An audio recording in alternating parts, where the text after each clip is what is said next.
Hello everyone, it's Intern. Welcome back to a brand new Gotham Knights video. And in this video, I'm going to be discussing some brand new details that we got on Gotham Knights from this new Gamesradar Plus article. But before I get into the new details, if you enjoyed this video at any point, I would really appreciate it if you all could subscribe, like, and turn on the notification bell so you get notified whenever a brand new video goes live. But now, let's get into the details. Okay, so the first new detail that is revealed in this new article is that in the Gotham Knights universe, Bruce Wayne has been Batman for 15 years. It states in the article that unique take depicts Gotham 15 years into Bruce Wayne's tenure as its protector. So I believe this detail hasn't been revealed yet, or maybe it was and I just didn't notice it, but I'm pretty sure this detail is brand new. So yeah, Bruce has already been Batman for over 15 years in this brand new universe, which means that he's already been established already, and that he's probably already faced a large amount of villains in those 15 years. And it actually does state that in the article. It says that the Rogues Gallery has already been established already for Batman, and that he's feared by criminals. And with Bruce being Batman already for 15 years in this universe, we could see the possibility of prequel games with Batman that take place in those years. Like, imagine a prequel game with Batman in his early years with Dick Grayson as Robin. We could see possibly prequel games that establish the Bat family before the events of Gotham Knights. And honestly, I would be super down for them to do prequel games before Gotham Knights, because that would just be absolutely amazing to see. And hopefully WB Games Montreal actually makes these games to satisfy those fans that still want a new Batman game, and not like a Bat family game but like a solo new Batman game, and also to expand the lore and background of this Batman and Bat family from the Gotham Knights universe. Hopefully it does happen, because it would establish these characters from Gotham Knights, and who knows, maybe after Gotham Knights comes out we could also get sequels to the game, like maybe a Robin solo game or a Batgirl solo game, since you know they've already been established in Gotham Knights. And hopefully if we do get prequels, they'll be established there too. So hopefully we do get sequels and prequels to have everyone be happy and content.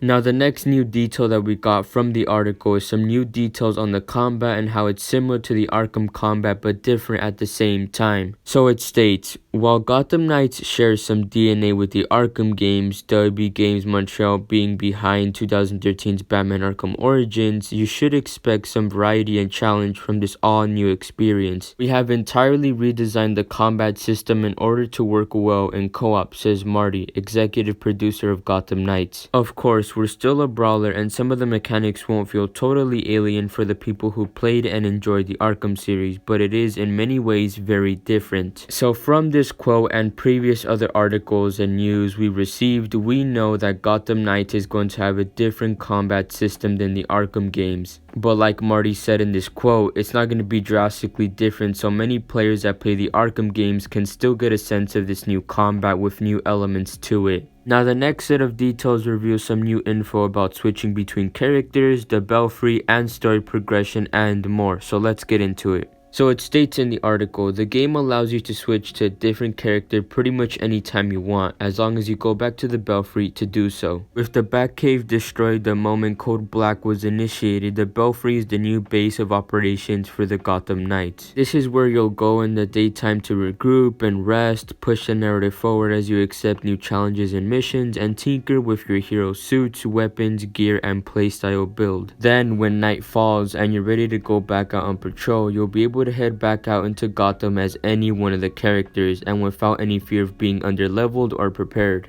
So yes, the Belfry is where everything is gonna be at. You can rest, select new missions, customize your hero, switch between your heroes, and probably even more that we don't know about yet. And also, hopefully we get some character interactions in the Belfry, because I love seeing interactions between characters in games. Those small details really go a long way and make the game so much better, and hopefully Gotham Knights has those character interactions. To continue, the article also states, since the story progression is shared between all the characters, it also makes sense that you don't have to level them up from scratch every time you want to switch. It also stays very coherent in terms of our narrative, Marty continues. Since the other members of the Bat family are always present in some way in the background while you're out in the world fighting crime or unraveling the mystery, they don't stay inactive. So it makes sense that they are also progressing and getting stronger. So from this quote, it confirms that the story progression is shared between all the characters, which is really great to hear. And from what I understood from this quote, it also seems like the level progression between each character is shared as well, like Marty said. So for example, let's say you're playing as Batgirl, and as you're playing as her, the other Bat family members are still active, going around the city and getting stronger and progressing. So it seems like if I were to hit level 5 with Batgirl, the other heroes would also hit level 5 since they were also progressing even when I was not playing as them. So yeah, I'm pretty sure that's what she was trying to imply with that level progression statement. Then finally, the last new detail from this article continues on from the previous quote, and it states this: "This design decision serves two purposes. First, it ensures we won't be spending all of our time stuck in the Belfry arguing with a friend over who will play as Barbara Gordon. Secondly, there won't be any need to grind through experience for character unlocks and levels. Enemies will scare at your progression level too, ensuring that we'll always feel free to experiment with different heroes and their unique playstyles, weapons, and abilities. Gotham Knights is going to present us with the most challenging mission the Bat family has ever faced, and you'll be able to tackle it on your own terms." So yeah, it looks like what I said previously about the level progression was correct. Each hero's level progression is shared as it says in the quote. There won't be any need to grind through experience for character unlocks and levels. So like I said, if you were playing as Batgirl and you reach level 5, each of the other heroes will also reach level 5 even though you were not playing with them. And from the quote I just read, they decided to do this to remove the grind of getting experience / XP for each character's unlocks and levels, which is really amazing to hear. And all the details from this article are really getting me more excited for Gotham Knights, and I just can't wait to play it. So yeah, that concludes all the new details that we got from this new Gamesradar Plus article, and I will have a link to this article in the description below so you guys can go check it out. And also, once again, if you enjoyed this video at any point, I would really appreciate it if you all could subscribe, like, and all that good stuff. Thank you very much for watching my video. I really do appreciate it, and I'll see you all on the next one. Bye everyone.